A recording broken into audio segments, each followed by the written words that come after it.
Good evening. This is the Manydown Executive Committee of the 5th of December. And firstly, we have any apologies for absence. Currently absent is Councillor Simon Bound, who I believe may be a little late for this meeting, but we are quorate with the two members that are currently here. Secondly, any declarations of interest? Nope. And thirdly, any urgent matters? None.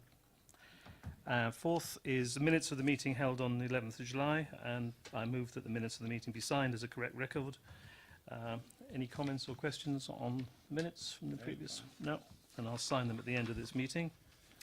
Item 5 is the Manydown Delivery Vehicle Report, Governance and Procurement, for which there is also an update report, which is available as a supplementary document. And I think Councillor Isett would introduce it. Thank you, Chair, and I apologise for the late start. This is my fault. I misjudged the amount of traffic on the road at this time of the year. So I'd also like to apologise to our regular viewers around the world for the late start of this committee meeting. Right, so the first report is the Manydown Delivery Vehicle Report, Governance and Procurement, and the good news is that we're making good progress with the selection of our private sector partner. We've completed the detailed dialogue stage of the process, and we're now at the point where the three private sector partners have submitted their final tenders, which I think were received on November the 13th, and they're now being evaluated by officers. It has taken rather longer than we had anticipated to complete the dialogue process and to ensure that we were in a position to proceed to the final stage, but that is time that it was necessary to spend, and has been well spent, I'm sure.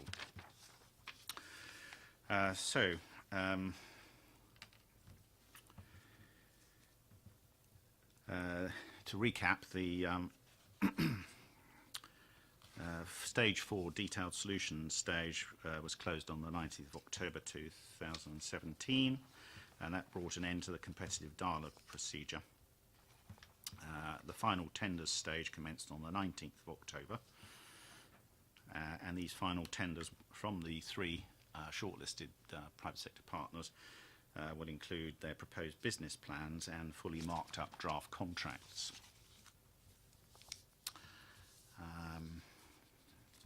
The Council's Joint Evaluation Officer panel will assess the submissions, or are assessing the submissions, in accordance with the evaluation framework that was endorsed by this committee at its meeting on the 28th of June 2016. The two councils' respective relevant governance and decision-making processes will approve the selection of the preferred bidder and supporting final business case at the end of this stage, and then there will be the award of the contracts and final establishment of what we call DevCo.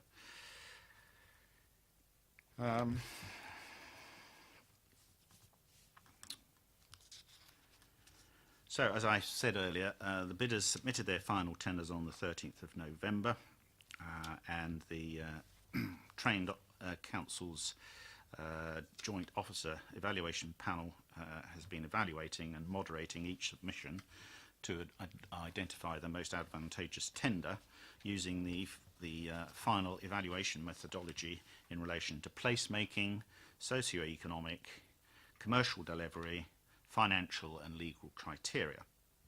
And that was a criteria that was approved by this committee at its meeting in June 2016.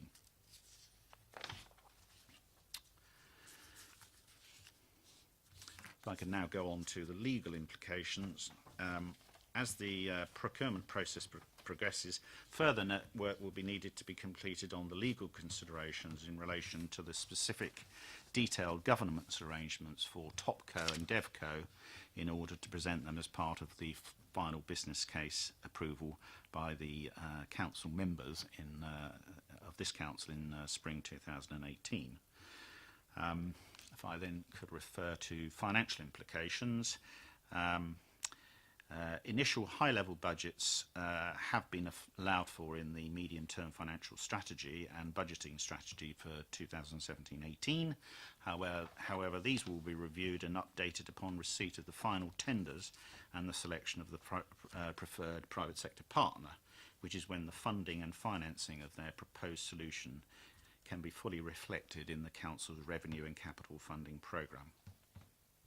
It's expected that these modifications to the MTFS and annual budgets will be presented as part of the final Topco business plan and approval report for the preferred bidder currently scheduled for spring 2018.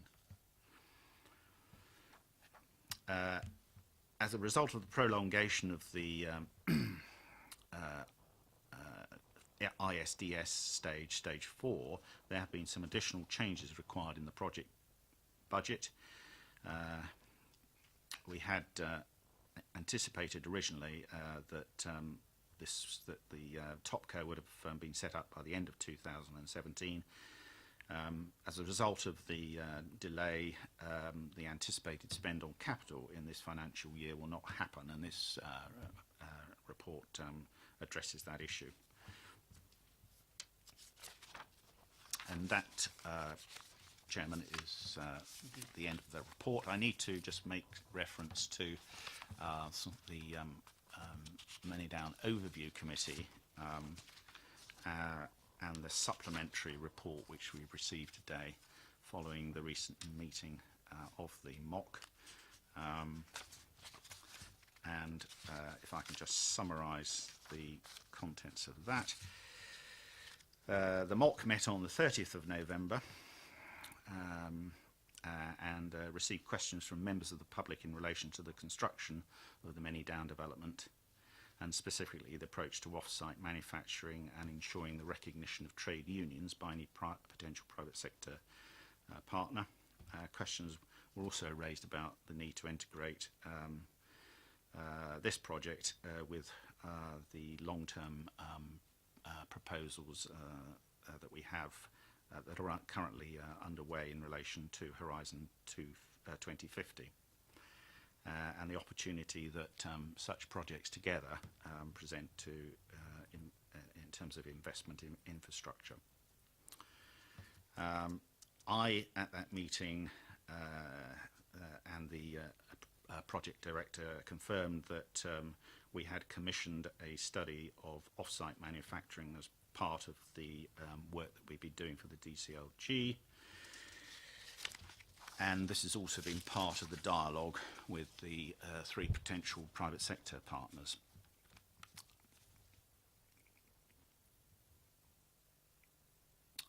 In relation to trade union representation, we confirmed that there would be an expectation that the private sector partner and the councils would operate DevCo together in an appropriate legal manner.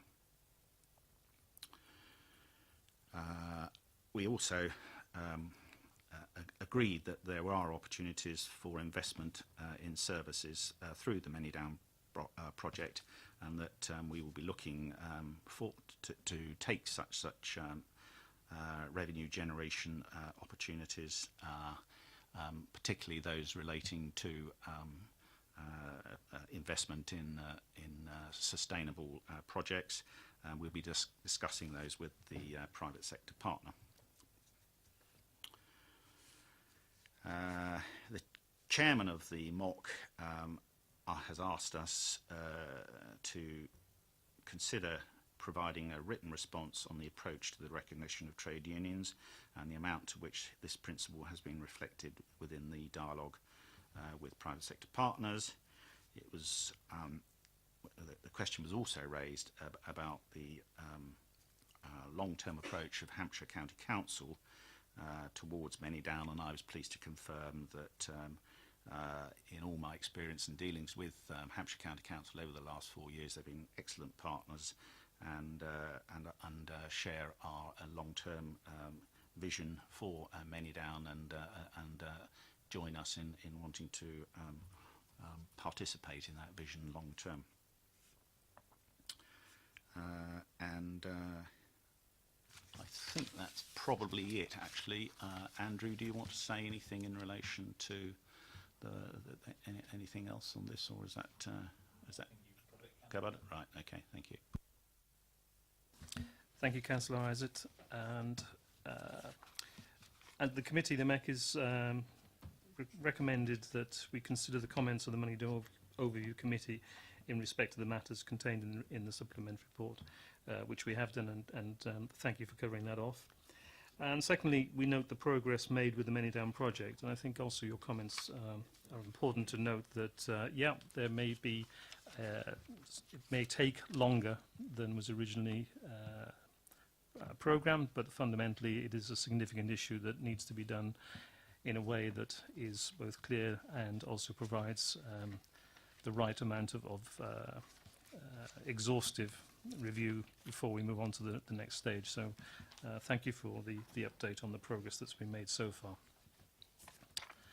So now moving on to item 6 on the agenda, Manydown project update report. And for those that are watching, I just would like to note that Councillor Simon Bound has now arrived, as we said he would. Thank you. So, Councillor Isaac, Manydown project update report. Thank you, Chairman. I'm pleased to report that continuing progress is being made towards achieving our important objective of securing an outline planning permission for the first phase of the Manydown development. Because of the importance of responding to statutory consultee comments and doing the necessary work that's entailed, our programme has slipped slightly.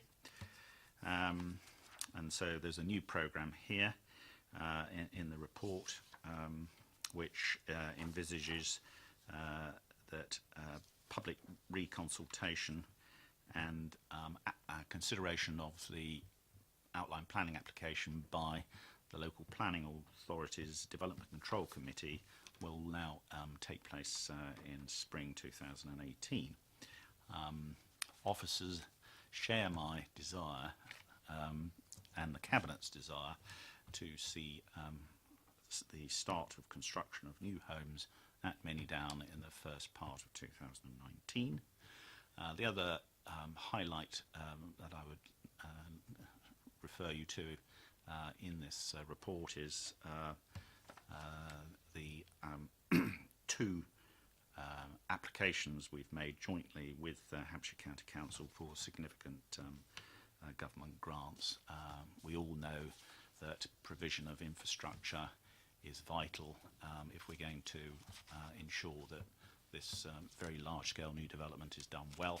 And so clearly we're hopeful that those in government will recognise the importance of Manydown and our ability to deliver new homes quickly, and will give us that necessary funding. So if I could just refer to the detail of the report. The outline planning application was submitted on the 1st of March 2017, and as I've said, has been the subject of a statutory consultation process. I'm pleased to report that we've had some very good engagement with local schools, culminating in a 4-day Manydown summer workshop for 13 to 21-year-olds, which took place in the town centre in August. These workshops offered the chance for young people to work alongside experts in urban design and planning, with the aim of creating potential designs for new public street furniture. And we were privileged to see the public street furniture ideas of 3 of the children at the mock on the 30th of November. And I think all of us present there were very impressed with the thought and hard work that had gone into that.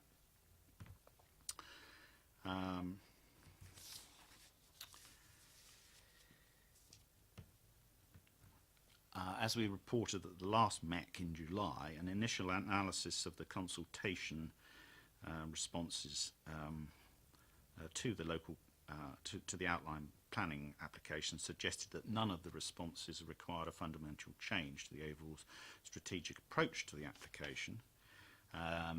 Since then, discussions have continued with the local planning authority and statutory consultees, including a series of statutory consultee workshops organised by the local planning authority. A key element of these discussions has been the design of the main access junctions and refinements to the transport assessment requested by Hampshire Highways, and I think the project director might like to say a few words about that in a minute.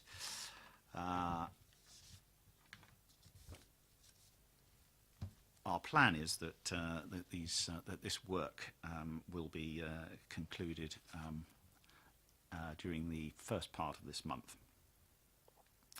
The project director will be able to tell us how we're getting on in terms of that timetable. But there have been, because of the comments from Hampshire Highways and other statutory consultees, it has been necessary for us to make some material amendments. The current programme anticipates that revised documentation and further information will be submitted to the local planning authority in early 2018. The local planning authority will then invite further feedback from statutory consultees and the public. In the outline planning application, an affordable housing statement was submitted, and this was in accordance with policy CN1 of the local plan.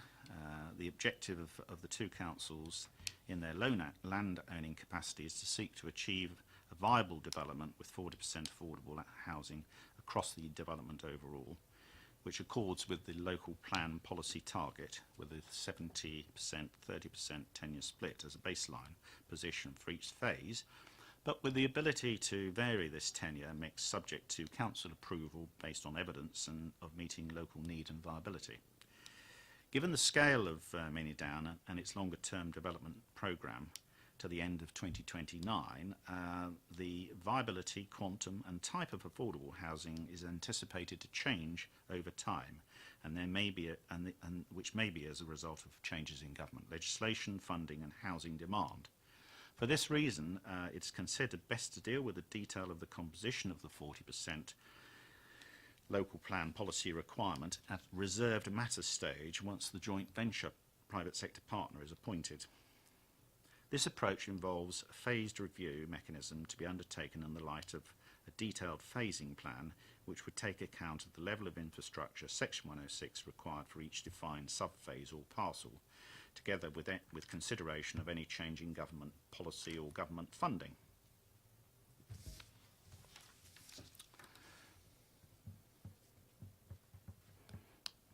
Obviously, one of the key areas which will support closing any viability gap will be attracting government funding. And on that subject, two separate bids, as I've said, have been submitted under the government's Housing Infrastructure Fund. On the 28th of September, a bid for HIF, as it's called, marginal funding of up to £10 million was submitted by this council, and that would go towards the costs of the main site entrance junctions at the A339 and the B3400. And we expect a decision in early 2018. Our partners, Hampshire County Council, submitted an expression of interest bid for £61 million to cover the initial phase of enabling works, including the spine roads, junctions, drainage and utilities. The bid also references Manydown Phase 2 and potential wider highways and infrastructure costs. Can I now move on to the subject of Section 106 agreement? It is likely to be necessary for us as landowners to enter into legal agreements with the local planning authority, such as Section 106. By law, legal entities cannot covenant with themselves, meaning that this council, in its capacity as local planning authority, cannot covenant with itself in its capacity as an applicant and joint landowner of Manydown. A solution based on legal advice is for the legal title of our lease to be transferred to Hampshire County Council for a temporary period covering the length of time taken to enter into a Section 106 agreement. So this committee's asked to approve the temporary assignment of the legal interest of the lease to Hampshire County Council. Hampshire has already secured the necessary approvals from its executive member for policy and resources.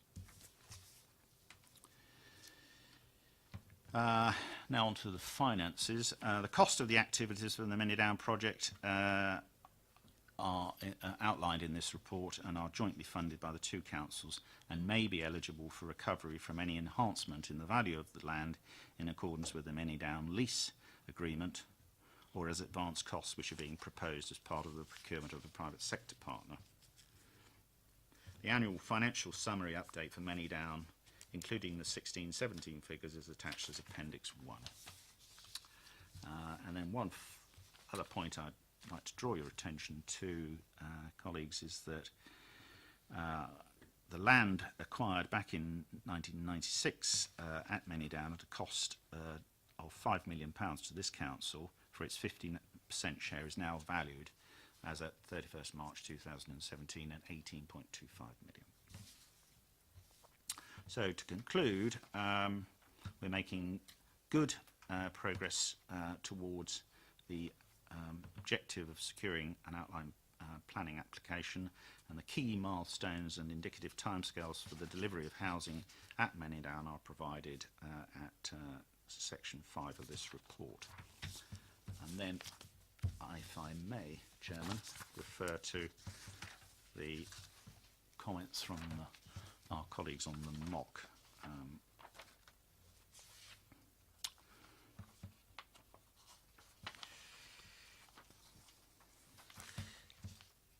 We received questions from members of the public in relation to the Manydown development and the approach to sustainability, including questions on air quality, low carbon technologies and cycling proposals.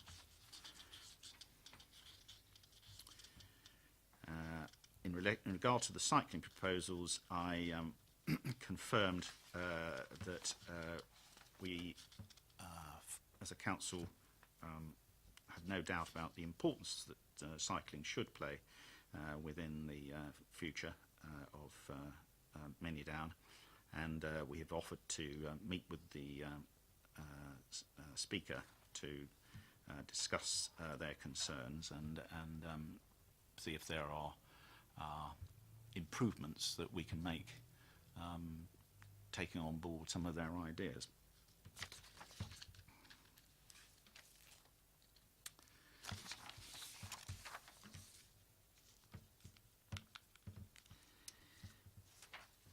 The chairman of the MOC invited the committee to ask questions and make comments.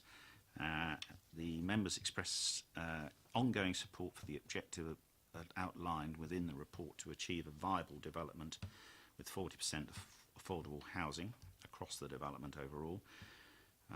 It was acknowledged that a phased approach would be beneficial because of the scale of the development at Manydown, the level of infrastructure costs, the timescales for the appointment of the private sector partner, and potential government funding opportunities. The members also acknowledged that the approach to affordable housing should be evidence-based and reflect the local needs of Basingstoke residents. It was noted that the wording of the legal review mechanism within the Section 106 agreement was of particular importance, and it was requested that a briefing on the proposed wording be given to relevant members at the appropriate time. It was agreed that the portfolio holder and the project director would respond to the request for a briefing alongside ongoing discussions with the local planning authority. In response to questions about the recycling of land receipts by this council, I confirmed that it's very much enshrined within the principles of the development that have been agreed by this council, and that we would look for opportunities to reinvest consistent with our fiduciary responsibilities. We had a question about the seed collection project, and it was agreed that further information would be provided to members on that.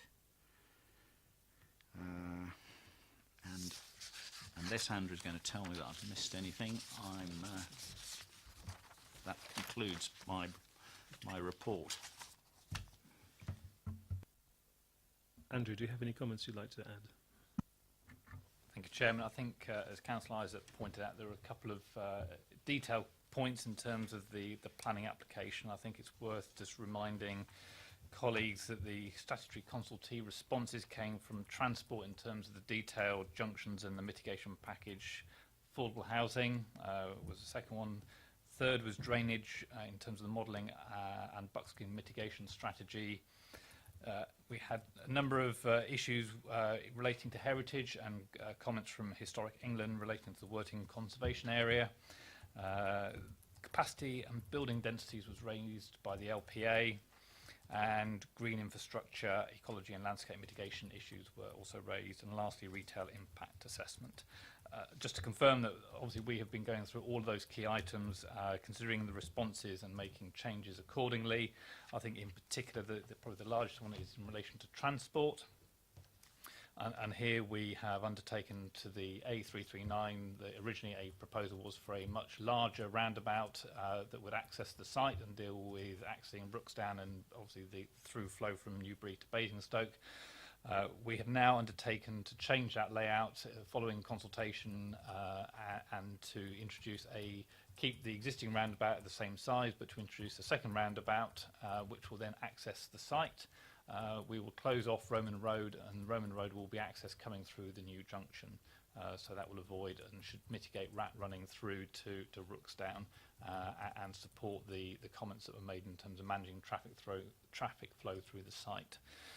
The other key junction was the southern junction on the B3400 coming through Worthing. Again, we had a much larger crossroads junction. That has now been reviewed. We have scaled back the crossroads junction but introduced to the west a roundabout and reconfigured the road layout, realigned the road so that we reduce the speed limit to improve safety and also take traffic from the roundabout up into the development as well as coming through the crossroad junction.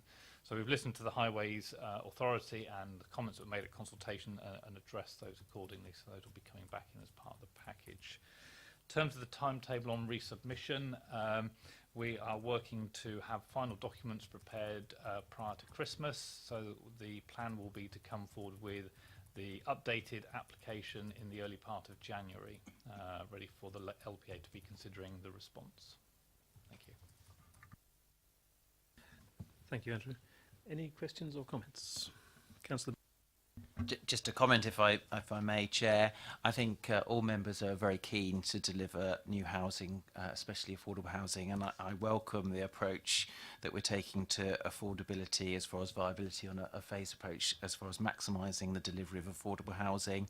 And I think although probably we'd ideally like to be a little bit further forward in the process, I think it's important that we get the details right and welcome the work that's been done regarding access points and major junctions. That's important for neighbouring communities. It's also important for the Manydown community, and we look at how important that spine road will be to local traffic flows in the future.